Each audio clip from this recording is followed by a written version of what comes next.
Bismillahirrahmanirrahim. Assalamualaikum warahmatullahi wabarakatuh. Atau kipas yang ini matiin aja, satu ini kenceng kali kan, yang depan aja biar suaranya ini gak keganggu.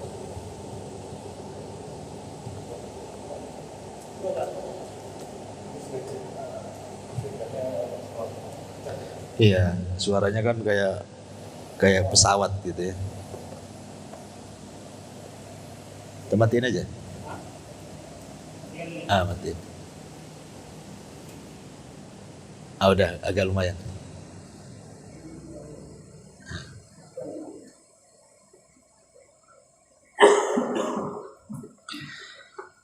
Alhamdulillah wassalatu wassalamu ala Rasulillah wa ala alihi wa sahbihi wa mawalah wa la hawla wa la quwata illa billahi wa ba'du. Alhamdulillah, segala puja dan puji hanya milik Allah subhanahu wa ta'ala. Salat dan juga salam kita hadiahkan kepada Rasul kita Nabi besar Muhammad sallallahu alaihi wa ala alihi wasallam. Alhamdulillah, di malam hari ini kita bisa kembali duduk di mushola ini. Mungkin sudah beberapa tahun ya kita tidak ke sini. Alhamdulillah, malam ini kita bisa mengkaji kembali di sini. Dan karena belum ada kitab yang disepakati untuk kita bahas setiap malam Rabu di sini, nah kita coba cari kitab yang cocok untuk kita bahas. Mungkin mulai minggu depan nanti kita carikan.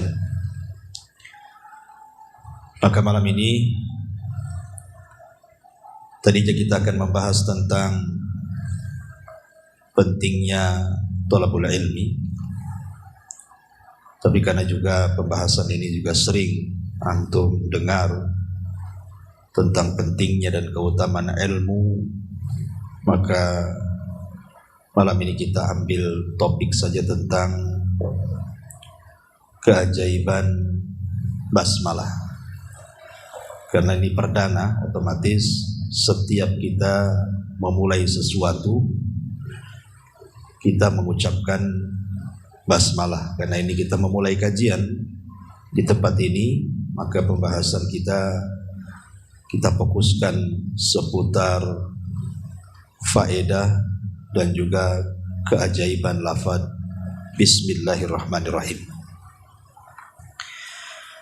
Ma'asyiral muslimin yang dimuliakan Allah Subhanahu wa taala.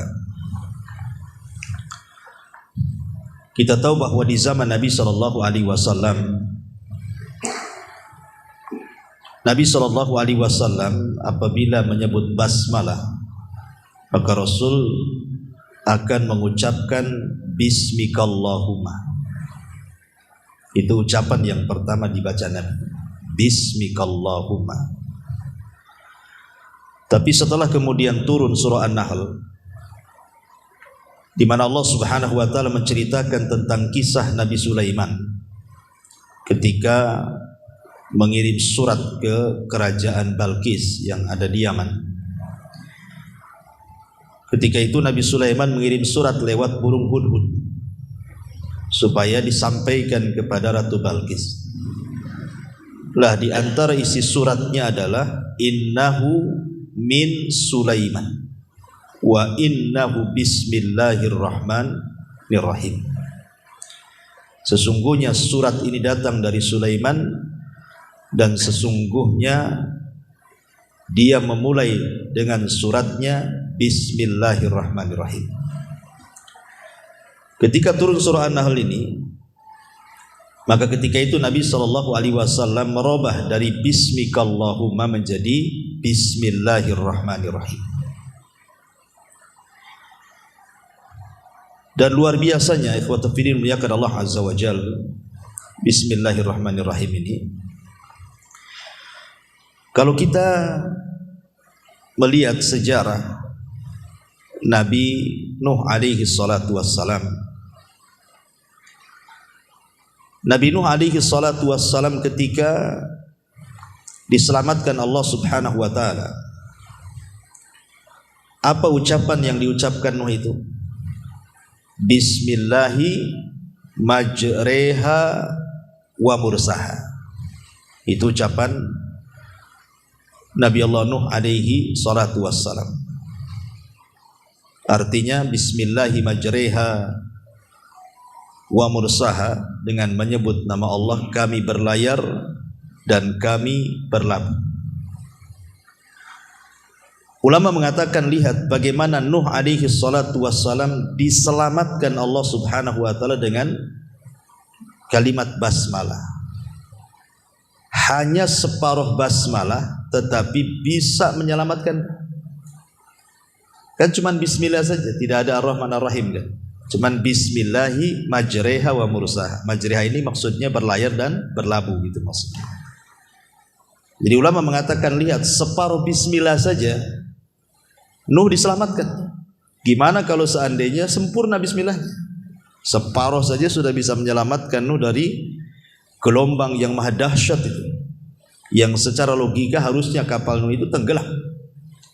Tetapi dengan bismillah itulah Allah subhanahu wa ta'ala memberikan pertolongan kepada Nuh alaihi salatu wassalam. Hanya separuh bismillah, tapi lihat keajaiban. Lah begitu juga dikukuhkannya kerajaan Sulaiman pun karena bismillahirrahmanirrahim tadi.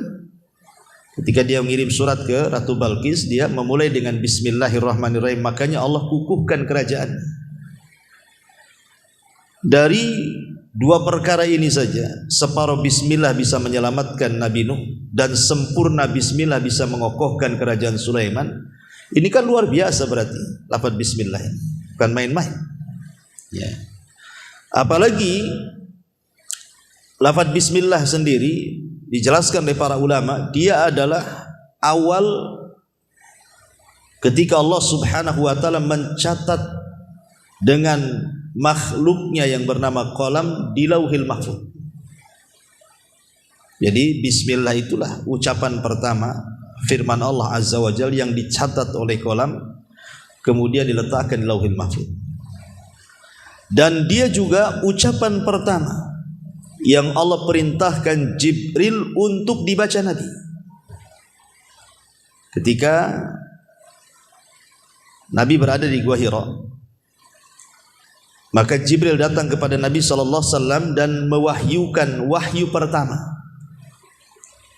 Suratul Alaq ayat 1 sampai 5. Apa mulainya? Iqra bismi rabbikal ladzi khalaq, kan gitu. Bacalah bismi rabbik, dengan nama Rabb.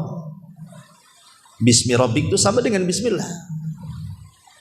Jadi bismillah itu awal yang ditulis kolam di lauhil mahfuz, dan dia pula awal yang pertama kali Allah perintahkan Jibril untuk membaca kepada Nabi, dan itu pula awal perintah yang diperintahkan Allah kepada Nabi sallallahu alaihi wasallam. Jadi luar biasa ya kalimat bismillahirrahmanirrahim ini. Ma'asyiral muslimin yang dimuliakan Allah subhanahu wa ta'ala, makanya setelah kemudian turun surah An-Nahl yang bicara soal bismillahirrahmanirrahim dari surat Nabi Sulaiman, An-Nahl ayat 30 itu, maka Nabi SAW apabila menulis surat untuk mengajak raja-raja masuk Islam, seperti menulis surat ke Raja Najasyi, Raja Herakli, Raja Kisra dan begitu seterusnya, maka Nabi SAW akan memulai suratnya dengan bismillah, sebagaimana disebutkan dalam riwayat Abi Hurairah radhiyallahu anhu yang terdapat dalam Sahih Muslim. Jadi ketika Nabi SAW mengirim surat kepada Herakli, pembesar Romawi, maka Rasul memulai suratnya dengan bismillahirrahmanirrahim min Muhammadin Rasulullah ila Herakli adimir Rum. Bismillahirrahmanirrahim, ini surat dari Muhammad sebagai utusan Allah ditujukan kepada Herakli, pembesar Romawi. Semua surat-surat Rasul dimulai dengan bismillah. Dan akhirnya menjadi kebiasaan para ulama, apabila mereka mengarang sebuah kitab, maka lihat kitab-kitab para ulama mesti diawali dengan bismillah ya, karena demikian tinggi barokah daripada bismillah itu. Kenapa demikian? Ada sebuah hadis yang menarik, orang yang membaca basmalah itu, ikhwan. Kata Nabi SAW dalam sebuah hadis, jadi orang yang membaca basmalah itu, kata Nabi SAW, diriwayatkan dari Abul Malih. Hadis ini dikeluarkan Imam Ahmad dalam musnadnya. Jadi tentang seorang laki-laki yang dibonceng Nabi. Seorang laki-laki yang dibonceng Nabi. Kemudian fa'atharat dabatun. Tiba-tiba kemudian mungkin tunggangannya ini agak sedikit rewel ya, sehingga akhirnya orang ini tergelincir. Lah, ketika tergelincir, tiba-tiba kemudian dia mengatakan ta'isha syaitan, celaka setan. Karena kita tahu bahwa unta itu kan tabiatnya setan gitu ya. Jadi dia secara refleks orang ini mengatakan celaka kau setan gitu. Karena dia tergelincir dari untanya itu. Maka Nabi SAW mengatakan la taqul ta'isha syaitan, jangan kau katakan celaka setan. Fa innaka idza qulta dzalik, sebab kalau engkau mengucapkan kalimat itu ta'azama hatta yakuna mislal bait, nanti setan besar kepala sampai kepalanya sebesar rumah, kata Nabi. Kemudian kata Nabi SAW, wa yaqul, dan setan akan mengatakan bikuwati, lihat karena kekuatanku, kata setan, dia mengucapkan kalimat itu. Walakin, akan tetapi kata Rasul, kul bismillah, jangan bilang celaka setan, tetapi katakanlah bismillah. Fa innaka idza qulta dzalik tasaghara, kalau engkau mengucapkan kalimat bismillah, setan akan merasa kecil. Hatta yakuna misla dzubab, sehingga seolah-olah setan itu seperti seekor lalat. Dari sini kita tahu bahwa di antara keutamaan basmalah apa? Bisa menghinakan syaitan. Makanya kalau antum pamannya kepleset, ya namanya orang jalan kepleset atau kesandung atau nabrak apa gitu ya, jangan kemudian kita mengutuk setan atau mengumpat-ngumpat bahasa-bahasa lain gitu kan. Karena kalau kita mengumpat-ngumpat bahasa-bahasa buruk, itu setan makin senang tuh. Tetapi katakanlah bismillah. Jadi kalau antum kesandung, bismillah, gitu maksud. Supaya setan itu merasa kecil, kata Nabi SAW. Dan harusnya seorang muslim begitu, ikhwan. Harusnya dalam setiap aktivitas itu antum pakai sandal ya baca basmalah, antum pakai baju baca basmalah, antum melepas baju pakai basmalah, ya, antum masuk ke kamar mandi pakai basmalah, dan begitu seterusnya. Ketika makan pakai basmalah, sampai ketika berhubungan pun baca basmalah kan itu. Karena kita tidak tahu, ikhwan, kalau kita tidak baca basmalah, boleh jadi kemudian setan itu akan menyakiti kita. Makanya kenapa kemudian Nabi SAW sampai mengatakan sitru ma baina ayunil jin wa awrati bani adam idza dakhala ahadukumul khala'an yaqula bismillah. Kata Nabi SAW, penghalang kita dengan jin-jin jahat itu, dengan penghalang aurat kita supaya tidak kelihatan, tidak diperlihatkan, atau setan tidak melihat aurat kita. Kata Nabi SAW, kalau salah seorang di antara kalian masuk ke kamar mandi, maka sebelum masuk itu baca basmalah, supaya ketika kita telanjang setan tak nampak aurat kita. Hadis ini bukan berlaku ketika masuk ke kamar mandi saja, tidak, ketika antum melepas baju di kamar mau ganti, ya kan, telanjang juga kadang-kadang kan, atau karena mungkin tidak ada orang antum melepas celana nampak auratnya. Tapi ketika antum melepas baju, melepas celana, baca basmalah, maka setan enggak akan melihat kita. Dikhawatirkan kalau seandainya kemudian kita tidak baca basmalah, itu setan akan mengganggu kita masalahnya. Ya. Apalagi ketika melakukan jima, hubungan suami istri. Karena Nabi SAW mengatakan apa?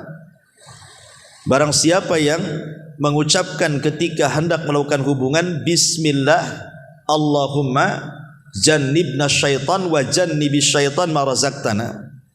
Ya Allah, aku menyebut namamu dan aku berlindung dari syaitan.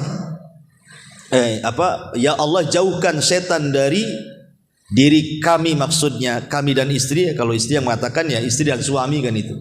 Dan juga jauhkan apa yang akan kau rizkikan kepada kami. Boleh jadi mungkin istri kita hamil kan gitu. Ya. Kalau kita lihat mafhum mukhalafahnya hadis ini, mafhum pemahaman kebalikan bahasanya, mafhum mukhalafah itu. Berarti orang yang melakukan hubungan dan tidak baca basmalah, berarti setan akan ikut serta di situ dan akan mempengaruhi keturunannya. Makanya banyak anak-anak tuh kalau sudah besar, kadang-kadang orang tuanya ngutuk dasar setan. Mungkin ya, karena ketika dia berhubungan dia memang ada setannya di situ kan. Kan kita lihat dari mafhum hadisnya itu. Ya, boleh jadi mungkin di situ. Masyarul muslimin yang dimuliakan Allah Subhanahu wa taala, makanya sampai sedetil itu gitu ya keutamaan basmalah itu. Makanya kenapa kemudian Nabi SAW apabila memulai sesuatu, maka Nabi SAW mengajarkan kepada kita untuk senantiasa membaca basmalah. Dalam sebuah hadis Nabi SAW mengatakan, siapa yang memulai sesuatu tanpa menyebut basmalah, maka sesuatu itu terputus dari berkahnya. Ya, kalau bermajlis kita tidak memulai dengan Bismillahirrahmanirrahim gitu kan, maka seolah-olah nggak ada berkahnya majelis itu. Dan tidak harus di majelis ilmu saja. Ya antum pamannya hanya bertiga di warung kopi, ngobrol gitu ya, mau ketemu, mau bicarakan dunia atau bicarakan apa, kalau bisa mulakan dengan basmalah supaya majelis itu jadi berkah gitu ya. Karena kalau kita perhatikan secara kalimat bismillah itu, kalimat bismillah itu dimulai dari kalimat ba. Bismillah, di situ ada harfu jar. Ya. Huruf jar dalam bahasa Arab itu. Apa fungsinya ba dalam kalimat bismillah itu? Para ulama mengatakan bahwa lafaz ba itu sangat istimewa dalam kalimat bismillah itu. Karena ba itu menunjukkan al-isti'anah wa talabul barakati. Jadi al-isti'anatu wa talabul barakati. Dan kalimat ba dalam bismillah itu terkandung dua makna. Pertama, isti'anah. Dengan menyebut nama Allah itu kita meminta pertolongan kepada Allah Subhanahu wa taala. Kemudian dengan wasilah nama Allah yang sangat agung Allah itu, kita mengharapkan turunnya berkah. Makanya sering saya kasih contoh ikhwan. Kalau antum kerja, entah kerja bangunan, entah kerja ojek, entah kerja taksi, entah jadi nelayan atau apalah kan, yang namanya sebuah pekerjaan itu kan pasti ada risiko. Nggak mungkin nggak ada risiko. Nelayan bisa tenggelam kapalnya kan itu. Antum di jalan ojek bisa nabrak. Di tempat bangunan bisa saja kemudian jatuh. Ya, macam-macam. Tidak ada satupun pekerjaan pasti ada risikonya di situ.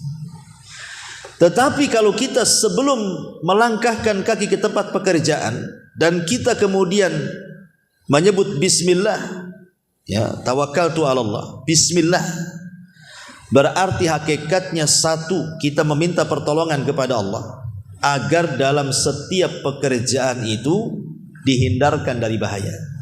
Satu. Yang kedua, diberkahi pekerjaannya sehingga hasil yang antum dapat dari pekerjaan itu menjadi berkah.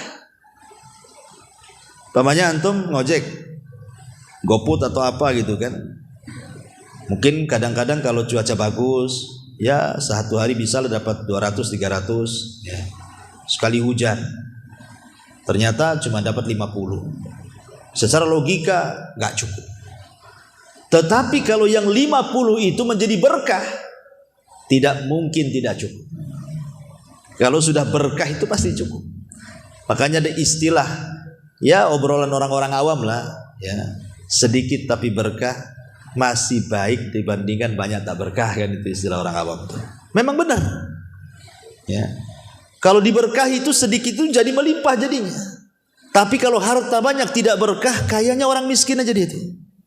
Lihat orang-orang kaya yang hartanya tidak berkah itu. Dia lebih miskin dibandingkan orang miskin. Kenapa? Karena tersiksa dengan kekayaannya. Betapa banyak orang-orang kaya itu yang tidak punya waktu untuk istirahat.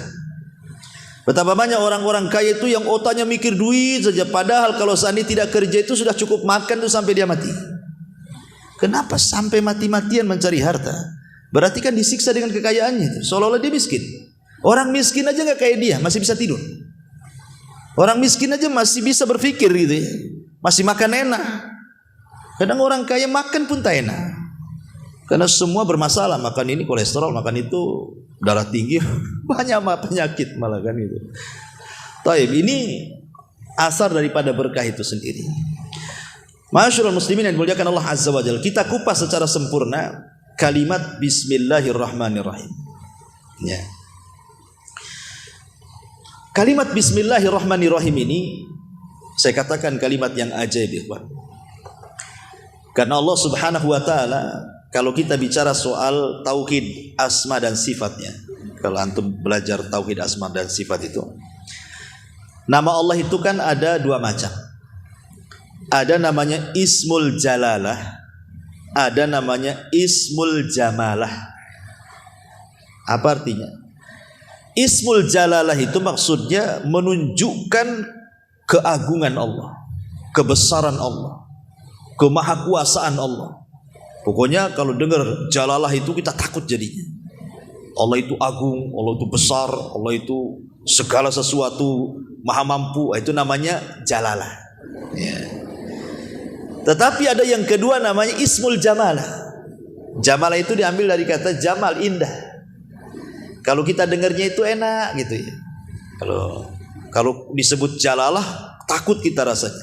Tapi kalau disebut Jamalah sedap kita rasanya. Lah dalam kalimat Bismillahirrahmanirrahim, di situ terdapat dua nama ini. Luar biasanya, Allah menyebut Ismul Jalalah satu, tetapi Allah menyebut Ismul Jamalah dua. Bismillahirrahmanirrahim. Di situ ada kalimat Allah. Allah masuk dalam kategori Ismu Jalalah. Ismu Jalalah itu apa tadi? Menunjukkan keagungan, kebesaran Allah. Karena Allah itu menunjukkan uluhiyah, bahwa kita tidak boleh menyembah kecuali kepada Allah. Karena arti Allah itu dari ma'luh, ma'bud yang disembah. Berarti melahirkan rasa takut pada kita, bahwa kita harus menghambakan diri kepada Allah. Kemudian Ar-Rahman, Ar-Rahim, dua di situ. Ar-Rahman, Ar-Rahim, itulah namanya Ismul Jamalah. Nama Allah yang menunjukkan kelembutan. Karena Rahman dan Rahim itu terkandung sifat rahmat, kasih sayang. Lembut kan kasih sayang itu. Apa faedahnya? Kenapa Allah Subhanahu wa taala dalam kalimat Bismillahirrahmanirrahim menyebut Ismul Jalalah satu, tapi menyebut Ismul Jamalah dua? Dari sini ada hadis Nabi SAW, dari hadis Abi Hurairah radhiyallahu an. Apa kata Nabi SAW? Inna rahmati sabaqat ghadabi. Sesungguhnya rahmatku mendahului kemurkaanku. Itu faedahnya di sini. Ya. Jadi dalam kalimat Bismillahirrahmanirrahim itu, ketika kemudian Allah menyebut kalimat Ismul Jalalah satu Allah, dan ketika kemudian Allah menyebut Ismul Jamalah dua Ar-Rahman Ar-Rahim, menunjukkan apa? Kelembutan Allah itu lebih dibandingkan murkanya. Kasih sayang Allah kepada kita itu berlebih dibandingkan kemurkaannya. Makanya kita lihat ketika kita membahas pintu-pintu sorga dan pintu-pintu neraka, kenapa pintu sorga dilebihkan 1? Pintu neraka 7, pintu sorga 8 kan? Kenapa pintu sorga dilebihkan 1? Supaya menunjukkan bahwa kasih sayang Allah itu lebih luas dibandingkan murkanya. Sama dengan Bismillahirrahmanirrahim juga. Ya. Ketika kemudian Ismul Jalalah cuma 1, Ismul Jamalah 2, Allah ingin memberitahu kepada kita bahwa kasih sayang Allah kepada kita itu jauh lebih luas dibandingkan murkanya Allah kepada kita. Begini ikhwan, sebagai manusia, saya, antum, atau siapapun pasti pernah salah, pasti pernah maksiat, pasti pernah melakukan dosa. Ini tiga perkara ini pasti kita lakukan setiap hari. Salah, khilaf, gitu ya. Kemudian melakukan dosa atau maksiat. Ya. Tetapi walaupun demikian, dengan Rahman dan Rahimnya Allah, walaupun kita tetap bermaksiat kepada Allah Azza wa Jal, tetapi kita tetap mengucapkan Bismillahirrahmanirrahim. Walaupun kita tetap di atas kemaksiatan, melakukan dosa dan melakukan kekhilafan, jangan pernah meninggalkan kalimat Bismillahirrahmanirrahim. Kenapa? Karena kalimat Rahman dan Rahim itu menunjukkan apa? Allah itu Ghafur, Maha Pengampun. Allah itu Rahim, Maha Penyayang. Dan Allah itu Maha Mencukupi. Jadi walaupun antum maksiat, walaupun antum berbuat salah, walaupun antum ini khilaf, tetapi Allah masih memberikan kesempatan ampunannya, masih memberikan kesempatan kasih sayangnya, masih memberikan rizkinya pula kepada kita. Indahnya Allah, itulah kalimat Ar-Rahman Ar-Rahim itu. Jadi murkanya Allah itu lebih sedikit dibandingkan kasih sayangnya. Ketika antum berbuat dosa, otomatis mengundang murka kan? Antum maksiat mengundang murka, antum melakukan kesalahan mengundang murka. Tetapi karena kemurkaan Allah itu lebih sedikit dibandingkan rahmatnya, tetap Allah masih berikan kesempatan taubatnya, istighfarnya. Kenapa?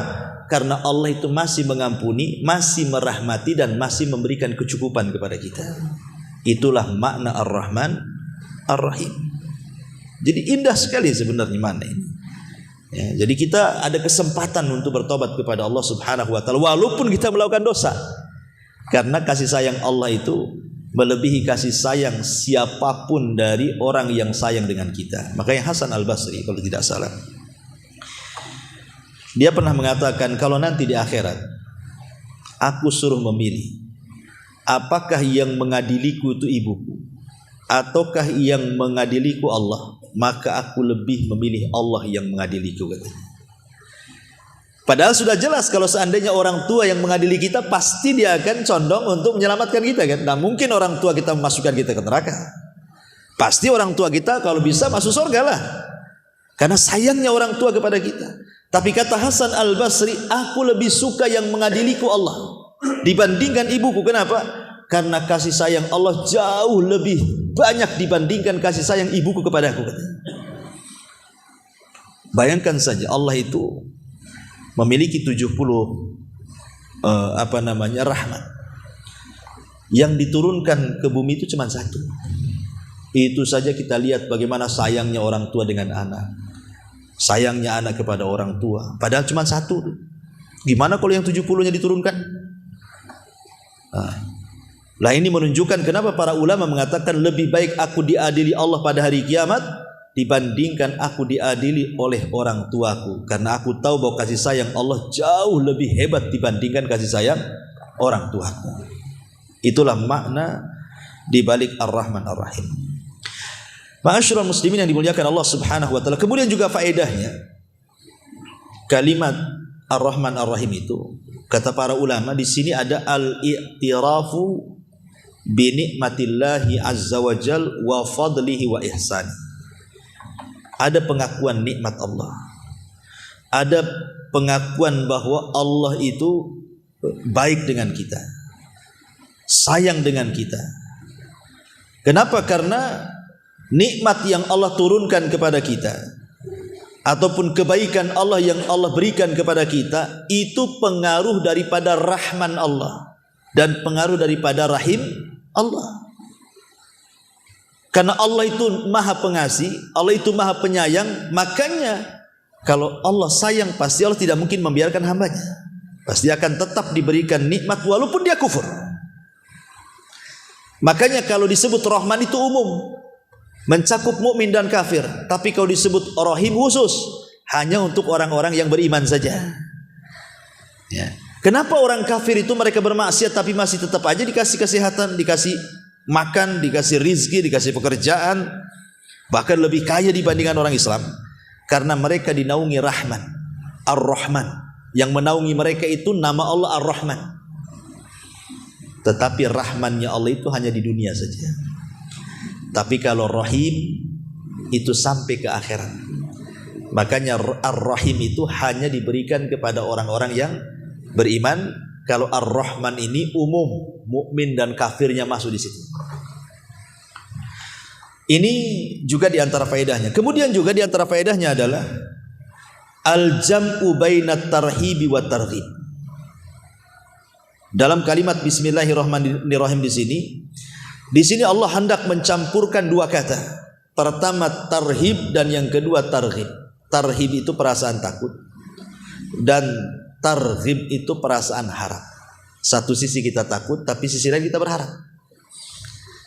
Takut karena di situ ada lafaz Allah, Ismul Jalalah, melahirkan rasa takut kan. Kemudian rasa harap karena di situ ada Ismul Jamalah, Ar-Rahman, Ar-Rahim. Dan takut harap itu adalah dua sayapnya seorang mukmin. Karena itu adalah rukun ibadah hati. Rukun ibadah hati berapa? 3. Cinta, takut, harap. Kan itu ya.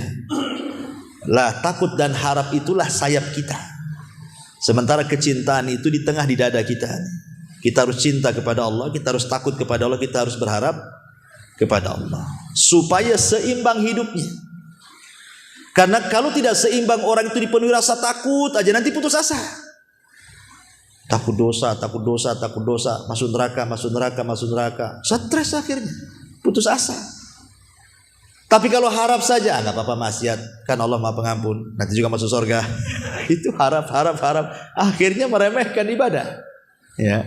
Tapi kalau dicampurkan takut dan harap, akhirnya kan seimbang kan. Satu sisi takut diazab, sisi lain berharap masuk surga kan. Akhirnya seimbang hidupnya. Tetapi kata para ulama, kalau waktu sehat, maka dilebihkan takut dibandingkan harapnya. Tapi kalau lagi sakit, dilebihkan harapnya dibandingkan takutnya. Apa maknanya? Kalau antum lagi sehat, lebihkanlah takut dibandingkan harap, supaya jangan meremehkan ibadah. Tapi kalau lagi sakit, apalagi sakit parah, maka lebihkan harapan, sedikitkan takut, supaya jangan suudzon kepada Allah. Makanya antum disunahkan kalau mendatangi orang yang sakit parah itu, disuruh menghibur dia. Ingatkan amal kebaikannya, jangan diingatkan amal buruknya. Ya, kalau antum mengunjungi orang sakit tuh, ingatkan amal baik dia. Kamu ini orang baik, saya lihat kamu ini rajin ngaji, rajin sholat, rajin apa gitu kan. Jadi ketika dia sakit, kalaupun Allah takdirkan dia mati, itu yang diingat tuh.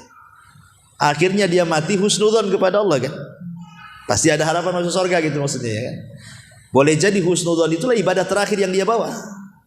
Tapi kalau antum takut-takuti dengan dosa, cepatlah sembuh, kita maling lagi. Ya. Ayo cepat sembuh, kita mabok lagi. Cepat sembuh, kita zina lagi. Nanti kita lagi udah sakit, makin takut, cepat mati, dia takut neraka kan. Akhirnya suudzon kepada Allah jadinya. Lah suudzon itulah jangan-jangan dosa terakhir pula yang dia bawa pula kan begitu. Lah inilah dalam Bismillahirrahmanirrahim itulah tergabung antara tarhib dan targhib. Kemudian juga di antara faedahnya adalah ad-dilalatu ala annal isti'anata innama tustamaddu minallahi azza wajalla. Di sini juga ada petunjuk bahwa al-isti'anah meminta pertolongan itu hanya boleh diminta dari Allah dan tidak boleh diselewengkan kepada selain Allah Subhanahu wa taala. Apa maknanya? Ketika kita membaca basmalah itu bismillahirrahmanirrahim, artinya kita meminta pertolongan kepada Allah. Karena yang pertama kita sebut apa? Lafaz Allah, di mana semua nama tertuju kepada Allah. Makanya kalau kita menyebut Asmaul Husna pasti Allah dulu kan. Allahu Ar-Rahman Ar-Rahim Al-Malik Al-Qudus kan itu ya. Karena semua nama Allah itu sumbernya di Allah. Semua nama Allah itu kembali kepada zat yang satu namanya Allah. Lah ketika kemudian kita mengatakan bismillah itu artinya kita menambahkan isti'anah. Hanya kepada Allah lah aku meminta pertolongan. Karena dia zat yang memang layak disembah. Ketika zat itu layak disembah, berarti memang dia itu kuat. Ya. Sebab sesembahan selain daripada Allah itu mereka lemah. Tidak layak disembah. Apalagi diminta pertolongan kan. Mereka lemah. Menciptakan tidak bisa. Berserikat dalam penciptaan pun tidak. Kalaupun diambil sesuatu barang mereka oleh lalat tidak bisa diambil lagi. Lemah. Macam mana makhluk yang lemah kita minta pertolongan? Ya kita minta pertolongan ke makhluk yang kuat lah. Dia yang menciptakan, dia yang ngasih rizki, dia yang mengatur, dia yang menguasai. Itulah pantas kita meminta pertolongan kepada dia. Makanya kita katakan bismillah itu artinya kita meminta pertolongan kepada Allah. Supaya apa? Supaya setiap aktivitas kita itu Allah ikut campur di dalam. Kalau untuk bekerja, sebelum bekerja baca basmalah itu supaya Allah ikut campur dalam pekerjaan antum. Jadi kalau seandainya Allah takdirkan ada masalah dalam pekerjaan, sesulit apapun masalah kalau ikut campur di situ, pasti akan diurai itu. Kalau Allah ikut campur di situ. Tapi sekecil apapun masalah kalau Allah tidak ikut campur, mana bisa diuraikan? Karena masalah itu datang dari Allah masalah. Itulah fungsinya baca basmalah. Ya.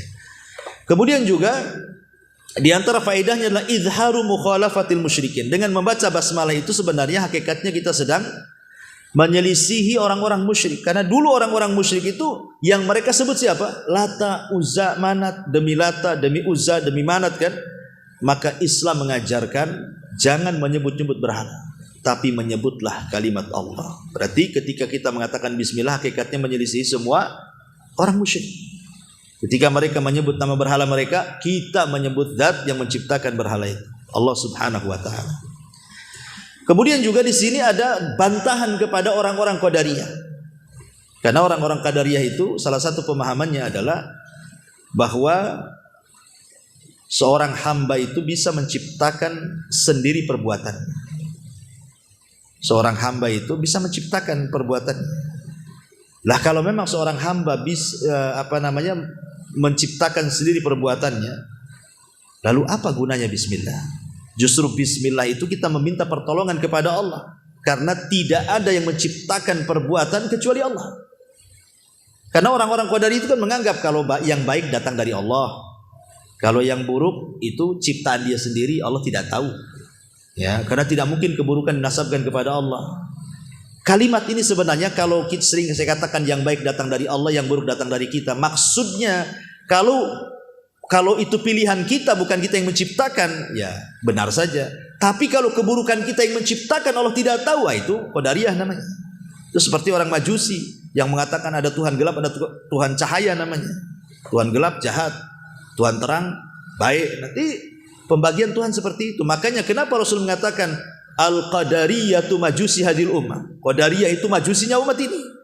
Karena mereka meyakini bahwa perbuatan buruk itu dia yang menciptakan, Allah tidak ikut serta di situ. Nah, ini kan tidak. Semua baik dan buruk itu datang dari Allah. Allah yang menciptakannya. Cuman Allah hanya perintahkan yang baik dan Allah tidak perintahkan yang buruk. Tapi dua-duanya Allah yang ciptakan. Bukan kita yang menciptakan. Ya, ini juga di antara faedahnya. Termasuk juga kata para ulama bahwa menyebut basmalah ini adalah sababun li husulil khairi wal barakah. Sebab terbesar mendapatkan kebaikan dan juga keberkahan. Termasuk juga sebab bisa menyelamatkan dari hal-hal yang ditakutkan seperti syaitan dan yang semacamnya. Ini diantara faedah secara umum lafaz basmalah. Baik, kita masuk kapan kita ucapkan basmalah ini. Di tempat apa saja kita mengucapkan basmalah itu? Pertama, kita mengucapkan basmalah itu ketika kita naik kendaraan. Antum dari rumah ke sini kan naik motor, ya, atau yang naik mobil atau naik gojek, ya. Maka ketika antum naik kendaraan itulah baca basmalah. Karena Allah mengatakan dalam surah Hud ayat 41, wa qala rkabu fiha bismillahi majreha wa mursaha inna rabbi laghafurur rahim. Dan Nuh berkata, naiklah kamu sekalian ke dalamnya dengan menyebut nama Allah. Ketika kita naik di kendaraan, maka kita baca bismillah atau bismillahirrahmanirrahim. Insyaallah antum akan selamat sampai di sini. Sebagaimana Nuh diselamatkan dengan gelombang, maka Allah akan menyelamatkan antum sampai di sini. Gak akan celaka, gak akan jatuh, gak akan apa. Yakin, Nuh saja separuh bismillah bisa menyelamatkan perahu dari ombak, kan itu ya. Separuh tuh. Kalau antum baca bismillahirrahmanirrahim, antum naik, berarti sempurna tuh. Ya, antum harus yakin antum selamat sampai di sini. Nuh saja diselamatkan dengan gelombang yang besar. Antum udah pakai gelombang. Ya, yang ada gelombang pesawat telepon. Itu enggak masalah kalau gitu. Intinya bahwa ini yang pertama saat naik kendaraan. Yang kedua, ya tadi saat menulis surat. Kan sekarang nggak zaman disuratkan. Nah sekarang udah pakai WA. Ya ketika antum nulis WA lah. Karena kalau dulu kan pakai surat kantor pos ya. Nah sekarang udah perlu lah. Berarti suratnya sudah masuk di handphone antum. Kalau antum mau ngirim risalah ke teman antum, maka sebisa mungkin sebelum hajat antum disampaikan kepada orang itu, mulailah dengan bismillah, baru antum ngomong apa di situ. Ya, karena itu kebiasaan Rasul.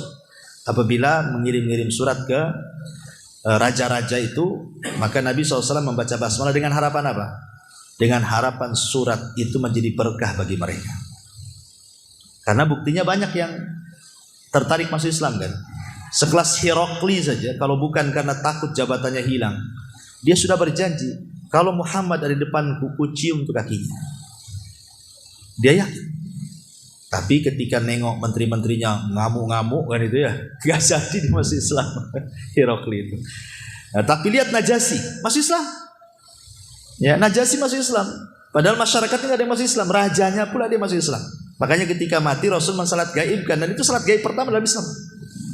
Ketika Najasyi meninggal kan gak ada orang nyalati di Ethiopia. Ya terpaksa Rasul menyalat gaibkan di Madinah.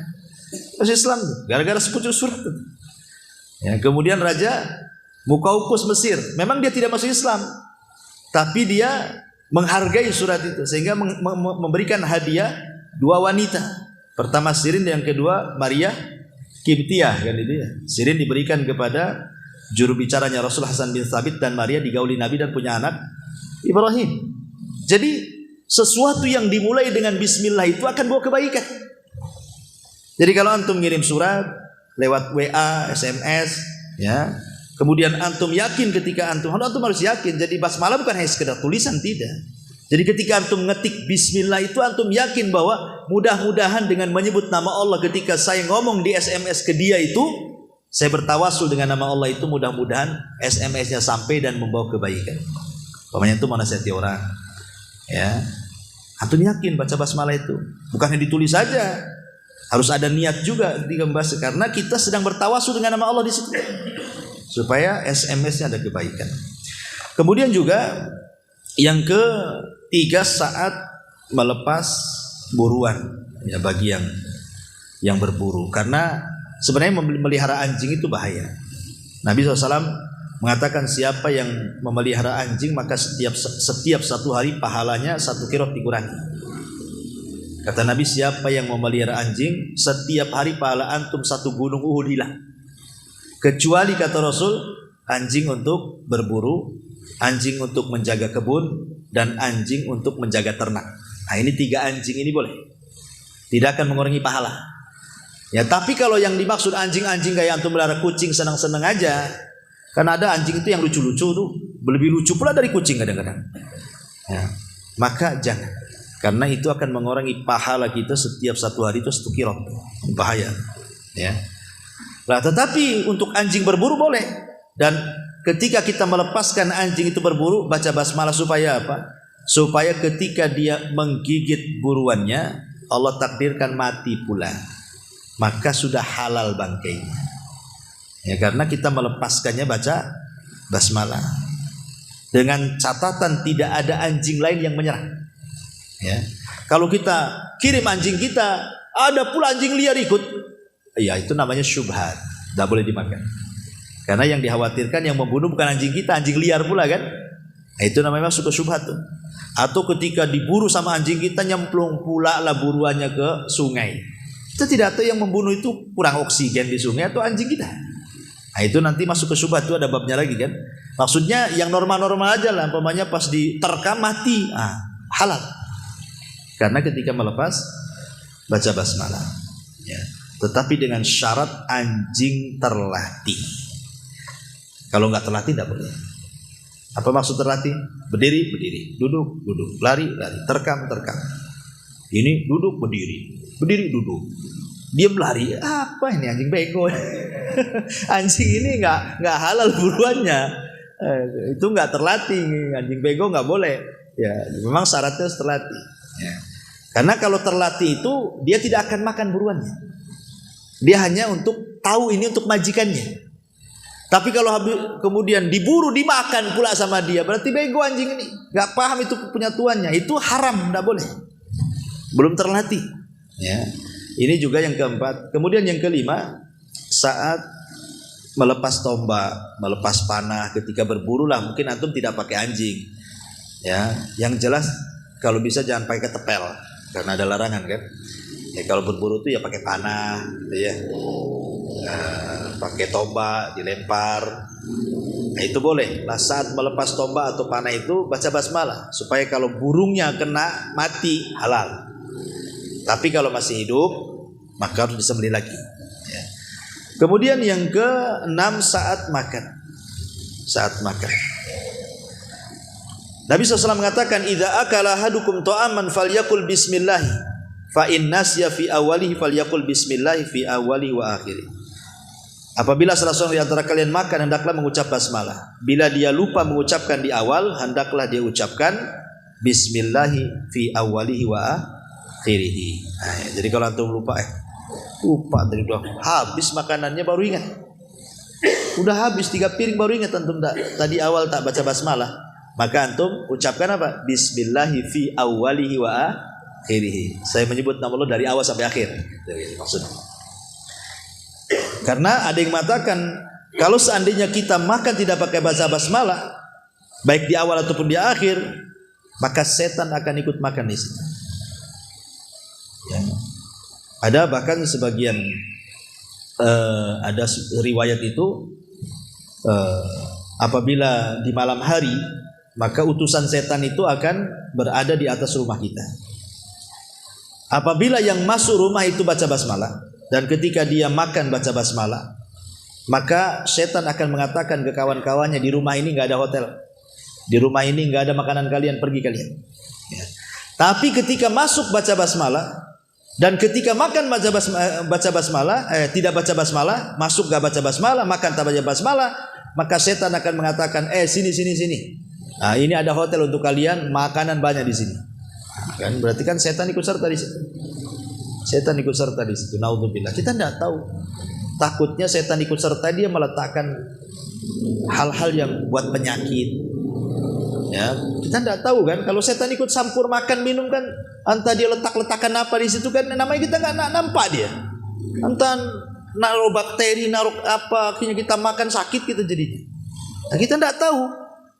Ya, makanya ada satu kisah menarik. Jadi ada seorang syekh bercerita. Ini kejadiannya di Kanada. Seorang syekh itu bercerita. Ikhwan, kalau antum, jadi ada seorang profesor Muslim. Dia ingin meneliti minuman. Jadi setiap minuman dibawa ke lab. Jadi sediakan 2 gelas minuman air putih itu, ya. Kemudian satu minuman antum puji, antum keluarkan kalimat-kalimat indah, ya. Aku sayang, I love you, apalah gitu. Pokoknya yang indah-indah lah ke minuman itu. Ucapan-ucapan yang bagus-bagus. Kemudian satu gelas antum caci maki. Ya. Antum caci maki saja. Itu. Keluarkan kata-kata binatang tuh di situ. Kan di satu gelas tuh. Diteliti ikhwan. Subhanallah. Rupanya minuman itu kalau diucapkan kalimat-kalimat indah itu bisa memadatkan molekul dan menjadi detox, menjadi obat. Dan sebaliknya, ketika kemudian minuman itu dicaci, dimaki minuman itu, maka minuman itu akan mengandung bakteri-bakteri penyakit katanya. Itu di lab. Ya. Akhirnya kemudian nggak yakin orang-orang tuh dengan penemuan profesor ini. Jadi dikumpulkanlah di sebuah ruangan, orang-orang banyak tuh. Kemudian ditampakkanlah di komputer hasilnya itu. Kemudian masing-masing dikasih gelas, kasih minuman. Ya. Kemudian kata profesor ini, silakan minuman yang sekarang kalian puji semuanya. Maka semua memuji. Ya, memuji. Sekali ada seorang syekh hadir di situ. Dia tidak mau menggunakan kalimat-kalimat pujian ya seperti saya sayang, saya suka, saya ini. Enggak. Dia hanya mengucapkan bismillah. Bismillahirrahmanirrahim. Ya, cuman dia yang mengucapkan bismillahirrahmanirrahim ke air itu. Yang lainnya pakai ucapan yang lain yang enggak ada kaitan dengan Quran. Tapi kalimat-kalimat yang baik. Ketika kemudian air itu betul-betul dimasukkan lab gitu kan, rupanya air yang dibacakan basmalah itu air yang paling steril dari penyakit, paling bagus. Sampai profesor kaget. Ini air punya siapa katanya? Yang ini. Kok sampai demikian dahsyatnya katanya? Maka rupanya ada seorang saya mengatakan itu air saya katanya. Akhirnya dicoba lagi. Dengan cara apa? Kata profesor ini. Coba kau wudu. Kemudian wudu dia. Habis wudu baca basmalah lagi ke air itu. Diperiksa lagi, makin jernih lagi. Masya Allah. Jadi semakin kita bersih, ya, semakin ucapan kita baik, apalagi itu yang dibacakan ayat Quran, ya, entah surah Fatihah, entah surah apa gitu kan, maka makanan dan minuman yang kita konsumsi itu jadi sehat, gitu maksudnya, kesimpulannya. Ya, kesimpulan seperti itu. Ya, makanya kalau antum, apa salahnya lah antum kalau minum itu, bismillah sambil tiup, bismillah, minum. Gitu kan, gak sulit kan gitu. Jangan blok-blok itu saja, enggak. Apa baca basmalah ditiup gitu aja kok susah. Itu minum aqua nih, bismillah. Nah, itu jadi obat itu kan gitu ya. Luar biasa gitu ya. Memang itulah kehebatan basmalah itu ya. Kemudian juga yang nomor 7, ya, saat menutup wadah makanan dan minuman. Kata Nabi SAW, idza kana junhul laili fakufu sibyanakum fa inna syayatina tantashiru hina idin fa idza dhahaba sa'atun minal laili fakhalluhum wa aghliqul abwaba wadhkuru ismallah fa inna syaitan la yaftah baban mughlaqa wa auku kirabakum wadhkuru ismallah wa hammiru aniyatakum wadhkuru ismallah walau anta aradu 'alaiha syai'an wa atfi'u masabihakum, kata Rasul. Apabila sayap malam telah tiba, maksudnya sudah terbenam nih, matahari masuk ke malam hari, ya, maka tahanlah anak-anak kecil kalian, jangan dikeluarkan, masuk ke rumah. Kalau udah maghrib, masukkan anak-anak antum ke dalam rumah, ya, tutup pintunya, karena setan saat itu sedang bermain-main, bertebaran di mana-mana. Nanti kesurupan pelan antum, ya, pokoknya jelang maghrib saja masukkan anak-anak itu, jangan ada yang berkeliaran. Kalaupun mau dikeluarkan ya nantilah, sudah agak gelap ya. Kalau pas waktu maghrib itu waktu setan masalahnya. Kalau sudah mungkin kira-kira berjalan 10 menit atau 15 menit kan, enggak apa-apa. Ya. Kemudian kata Nabi SAW, bila terlewat beberapa saat di waktu malam, maka biarkan mereka, maksudnya biarkan anak-anak itu keluar. Kemudian jangan lupa di malam hari kuncilah pintu-pintu dan sebutlah nama Allah. Karena setan tidak dapat membuka pintu yang terkunci dengan bismillah. Kemudian ikatlah tempat-tempat minum kalian. Maksudnya tutup. Tutup tempat, kalau kita mau tidur, istri antum tuh suruh nengok ke dapur, ada enggak makanan, minuman, atau yang mungkin lauk yang tersisa di kuali gitu ya. Karena dikhawatirkan tadi ikhwan, malam hari ini setan datang. Dia akan memasukkan sesuatu masalahnya ke makanan minuman itu. Yang kita tidak tahu. Yang dimasukkan itu apa kita tidak tahu. Bakteri-bakteri kita tidak tahu kan begitu. Makanya kata Nabi, tutup. Ketika nutup itu baca basmalah karena dia tidak akan mampu buka. Setan itu tidak akan mampu membuka tutup-tutup makanan minuman yang kita bacakan basmalah. Kemudian kata Nabi SAW, tutuplah tempat-tempat makanan kalian dan sebutlah nama Allah, walaupun hanya sekedar melintangkan sesuatu di atasnya. Kalau memang tidak ada tutup, umpamanya, ya, mungkin tutupnya nggak ada, ya pokoknya bisa diletakkan di atas itulah, terserah apa gitu ya. Entah umpamanya kodeknya kan itu ya. Nah, umpamanya kan tutupnya nggak ada, bingung, ambillah kodekannya itu, taruh di atasnya gitu saja, baca basmalah. Nah, maka amanlah tuh makanan tuh. Cuman kan sederhana sebenarnya. Tapi lihat asrornya. Faedah tersembunyi dari kalimat bismillah itu luar biasa. Setan tidak bisa dekat-dekat sama makanan itu. Nah, inilah makanya kemudian saat menutup wadah makanan minuman baca basmalah. Kemudian yang nomor 8, saat masuk rumah, tadi saya sudah, setan tidak nginep di rumah kita. Ya, kalau sudah nginep di rumah kita bahaya. Pasti banyak kemungkaran nanti dalam. Kemudian yang nomor 9, saat menutup pintu rumah di malam hari, ingat jendela, ingat pintu, baca basmalah ya, supaya setan jangan masuk. Kemudian saat keluar rumah juga sama. Kata Nabi SAW, idza kharaja ar-rajulu min baitihi faqala bismillah, tawakkaltu 'ala Allah, la haula wala quwata illa billah. Qala yuqalu hina idin hudita wa kufita wa wukita fatanahalahu syayatin. Fayaqulu lahu syaitan akhar kaifa laka birajulin qad hudiya wa kufiya wa uqiya. Lihat, lafaz bismillah tawakkaltu 'ala Allah itu luar biasa ya. Kalau antum keluar rumah, antum kan kerja lama masalahnya kan, kadang keluar rumah itu sore baru balik ya, malam ada yang malam baru balik, artinya kan meninggalkan rumah lama. Tapi lihat orang yang ketika meninggalkan rumah dia membaca bismillah tawakkaltu 'ala Allah. Kata Nabi SAW, apabila salah seorang keluar dari rumahnya lalu dia mengucapkan bismillah tawakkaltu 'ala Allah dengan menyebut nama Allah, aku bertawakal kepada Allah, la haula wala quwata illa billah, tidak ada daya dan kekuatan kecuali milik Allah, akan dikatakan pada saat itu, siapa yang mengatakan? Setan. Ya, yang mengatakan, Allah akan mengatakan kepada orang ini, ya, engkau akan senantiasa diberikan hidayah. Satu. Jadi ketika antum keluar rumah, antum tidak akan disesatkan orang. Di luar itu banyak syubhat, banyak syahwat masalahnya kan, yang disodorkan ke kita itu. Maka Allah katakan, engkau akan diberikan petunjuk. Dan petunjuk itu sebesar-besar nikmat daripada pekerjaan antum itu sendiri. Ya. Kemudian yang kedua, engkau akan dicukupi. Artinya apa dicukupi? Diberkahi pekerjaannya. Ya. Kemudian engkau akan dijaga. Dijaga ikhwan. Dijaga dari orang yang hasad ketika hasad kepada antum, dijaga dari orang yang dengki ketika dengki kepada antum, dijaga oleh mata-mata yang memiliki sihir ain dan begitu seterusnya. Yang namanya antum di perusahaan itu pasti ada orang hasad. Nah, mungkin gak ada orang hasad? Pasti ada orang hasad kan?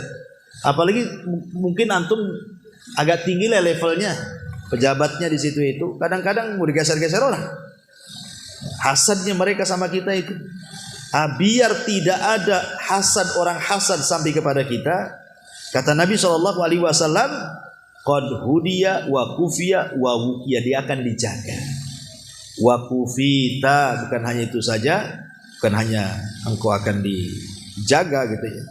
Ya, setan pun fatanah halahu syaitan. Setan tidak mungkin dekat-dekat sama antum. Enggak akan dekat-dekat. Coba bayangkan fakta utama.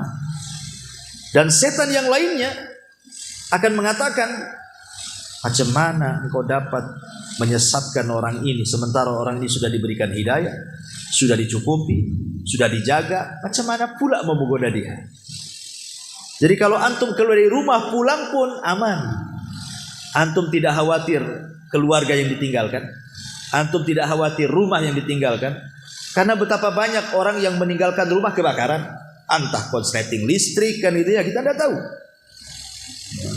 Entah karena kecurian, entah kemasukan binatang-binatang buas, masuk ular, masuk apa, kita tidak tahu rumah kita kalau ditinggal. Tapi dengan kita titipkan kepada Allah Subhanahu wa taala jauh lebih aman dibandingkan dititip ke satpam. Karena ada juga kasusnya kan, satpam pula kerja sama-sama maling, ketangkap kan itu. Ya. Padahal harusnya dia jaga kan itu. Ya itu oknum lah. Banyak satpam yang baik juga kan itu. Nah, ini juga yang nomor 10. Yang nomor 11 saat meruqyah jelas ya. Sebelum meruqyah harus baca basmalah dulu. Kemudian yang nomor 12 saat membaca surah Al-Fatihah dalam sholat ya. Kemudian yang nomor 14 saat melepas pakaian supaya aurat kita tidak dilihat oleh setan. Karena bahayanya begini, disebutkan oleh Syekh Abdullah Imam dalam kitabnya Alamul Jin. Dia bercerita tentang alam jin ya. Salah satu jin itu namanya jinul asyik, jin yang suka jatuh cinta dengan manusia. Lah salah satu penyebabnya karena kita suka mempertontonkan aurat kepada mereka. Lama-lama dia suka dengan kita. Ketika dia suka dengan kita, maka dia tidak akan melepaskan kita. Namanya orang cinta. Antum cinta sama orang ini kejar-kejar. Maka jin juga sama. Jin jahat itu kalau sudah cinta dengan kita nggak akan dilepas. Antum akan terus digandeng dia. Kenapa? Salah satu penyebabnya kata Syekh Abdullah Imam, karena kita suka menampakkan aurat kepada mereka. Maka untuk supaya mereka tidak melihat aurat kita, salah satunya dengan membaca basmalah. Ya, ini yang nomor 14. Termasuk yang nomor 15 saat masuk WC jelas ya. Bismillahirrahmanirrahim. Inni a'udzubika minal khubuthi wal khaba'its. Karena setan itu memang sarangnya di kamar mandi. Oke, jam lama-lama kalau masuk kamar mandi. Kemudian juga saat hendak tidur ini penting. Karena Nabi SAW mengatakan, apabila salah seorang di antara kalian kemudian menuju pembaringannya, kata Rasul, bacalah bismillahi wada'tu jambi. Allahumma gfirli dzambi wa ahsis syaitani wa fukka rihani waj'alni fin nadil a'la. Ya Allah, aku rebahkan punggungku. Ya Allah, ampunilah dosa-dosaku. Ya Allah, hinakanlah setan untukku. Lepaskanlah tanggunganku dan jadikan aku di dalam kelompok orang-orang yang paling atas. Ya, kalau memang gak hafal ya bismillah saja kan itu ya, sudah cukup ya. Kemudian yang nomor 17 saat masuk dan keluar masjid. Antum masuk masjid baca basmalah, keluar juga baca basmalah. Kemudian yang nomor 18 saat membaca Al-Qur'an, kecuali surah saat membaca Quran setelah basmalah baru ta'awud, kecuali surah At-Taubah. Maka surah At-Taubah tidak dianjurkan membaca basmalah. Kenapa? Karena isi At-Taubah itu sedang menghinakan orang musyrik dan orang munafik. Makanya tidak layak dibaca basmalah di sini. Ada yang mengatakan karena surah At-Taubah itu bagian daripada surah Al-Anfal. Ya, makanya disebut surah Al-Baro'ah. Tidak dianjurkan baca basmalah. Kemudian yang nomor 19 saat hendak melakukan hubungan suami istri. Tadi sudah saya jelaskan. Kemudian juga yang nomor 20 saat memasukkan mayat ke dalam kubur. Bismillahi wa ala millati Rasulillah. Antum kalau masuk ke liang lahat ya, dan antum orang yang menguburkannya, maka bacalah bismillahi wa ala sunnati Rasulillah. Kemudian yang nomor 21 saat hendak wudu. Itu juga baca basmalah supaya tidak terkena waswas setan ya. Kemudian ketika antum sakit ya, antum bisa mengobati dengan ruqyah. Cukup dengan membaca basmalah 3 kali saja. Itu sudah jadi ruqyah. Namanya antum sakit kepala, biar sakitnya itu tidak membahayakan. Ya, antum cukup baca bismillah 3 kali. Membaca bismillah 3 kali, kemudian antum baca a'udzubillah wa qudratihi min syarri ma ajri wa uhadir sebanyak 7 kali, usap ke tempat sakit. Maka itu sudah bisa menjadi obat. Kemudian juga yang selanjutnya ketika zikir pagi petang, itu jelas ya.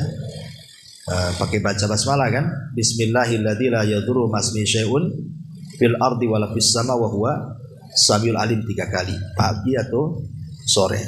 Atau ketika antum singgah di sebuah tempat yang menakutkan. Ya. Umpamanya antum lewat gelap, kok bulu kuduk merinding. Ya. Takut setan itu bukan syirik, ikhwan, tidak. Kalau antum takut setan enggak syirik. Kenapa? Karena setan itu musuh. Antum takut sama musuh enggak syirik. Umpamanya antum diancam preman, awas kalau ketemu, kubunuh kamu. Takut akhirnya kita kan. Lah, sama kita lewat kemudian setan nakut-nakuti kita, kemudian kita takut sama setan itu tidak ada masalah. Tabiat manusia memang takut. Karena setan musuh masalah. Yang jadi masalah itu bukan takutnya sama setan. Setelah takutnya apa yang antum lakukan? Kalau antum kemudian melakukan hal-hal yang diharamkan, jadi haram. Atau melakukan hal-hal yang berbau syirik, ya jadi syirik. Karena takut-takutnya antum datangkan dukun ke rumah untuk meruqyah, nah, jadi syirik. Ya. Atau antum melakukan hal-hal yang bukan sebab, tapi antum jadikan sebab. Antum ambil garam banyak-banyak dilempar, ngapain antum melempar-lempar garam? Setan gak takut sama garam. Nah, jadi haram kan? Nah, mubazir kan? Nah, tapi kalau antum ketika takut cukup baca bismillah kata Rasulullah. Apa kata Rasulullah? Ucapkan bismillah, kemudian wala tubali, jangan dipedulikan kata Rasulullah. Jadi kalau antum takut jangan peduli, bismillah, bismillah, bismillah. Gitu aja gitu. Nanti setannya akan kecil nih, lama-lama setannya akan kabur. Dan antum harus yakin bismillah itu bisa mengecilkan setan seperti lalat. Tapi kalau antum enggak yakin ya, karena sesuatu harus dilakukan dengan yakin. Harus dilakukan dengan yakin. Jadi ada amalan namanya amalan lisan, baca bismillah. Ada namanya amalan al-janan, al-jinan, artinya amalan hati. Hati kita yakin bahwa lafaz itu bisa mengalahkan mereka. Karena yang kita sebut itu nama Allah, Ismul Jalalah, ya, nama yang agung yang semua tunduk di bawahnya. Jadi harus ada amalan lisan, ada amalan hati. Wallahu alam. Ini diantara keistimewaan basmalah. Saya kira cukup sampai di sini ya. Ini karena permulaan. Dan kenapa saya baca basmalah ya, karena memang memulai majelis adalah baca basmalah. Makanya saya berusaha untuk menggali faedah-faedah dari basmalah ini. Soalnya nanti diumumkan kira-kira kitab apa. Ya kalau bisa sih pesanlah. Ya, yang sudah terjemahan kan banyak. Ya, yang sudah terjemahan entah nanti kitab tauhid atau kitab manhaj atau kitab akhlak, ya kan. Nanti mungkin Pak Jul bisa diskusi nanti dengan yang lain kira-kira mau kitab apa gitu ya. Biar berkesinambungan ngajinya dan terarah dengan kitab itu. Wallahu alam, subhanallahi wa bihamdika, asyhadu an la ilaha illa anta, astaghfiruka wa atubu ilaik. Allahu taala alam. Assalamualaikum warahmatullahi wabarakatuh.